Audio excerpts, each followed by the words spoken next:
T'entends ce monsieur? Ouais, ils ont une bonne cinquantaine, je crois.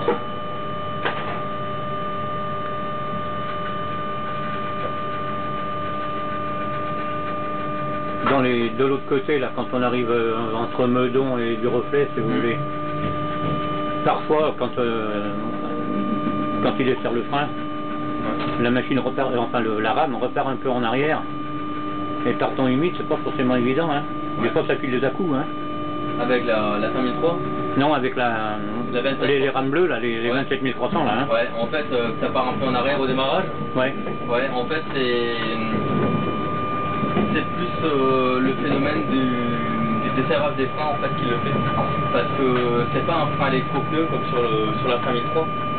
C'est un frein air, donc il y a des valves classiques, il n'y a pas d'électro-valve, en fait, comme sur la 5003. Et donc c'est assez long au desserrage. Et vraiment d'un bout à l'autre, en fait.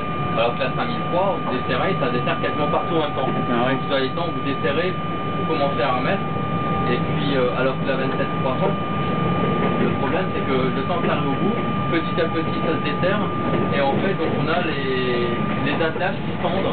Même si normalement pour du voyageur, les attaches sont tendues à rebut. Il y a toujours quand même une légère tension. Ouais. Et en fait, donc toute la caisse se détend, comme c'est en légère pente. Donc tout se détend légèrement, puis ça fait effectivement un petit mouvement. On a l'impression que le train recule, mais c'est juste les wagons qui, les uns après les autres, se détendent. En fait.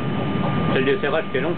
Voilà, le desserrage est très long et c'est pas toujours aussi évident de gérer le desserrage et puis la traction en même temps pour éviter de tractionner de trop frein encore serré et trouver le bon moment où les freins sont desserrés, mais... Ouais, c'est tout un coup de main. Voilà.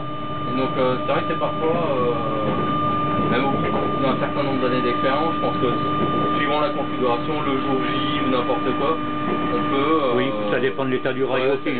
Ça dépend tout, ça dépend des machines aussi, parce qu'il y en a toujours, comme pareil, qui vont desserrer un peu plus vite, qui vont tractionner un peu plus fort, plus vite. Ça dépend de tout, quoi. Bien sûr, elles sont pas toutes absolument identiques. Voilà. Comme des voitures, vous commandez deux voitures le même jour chez le concessionnaire.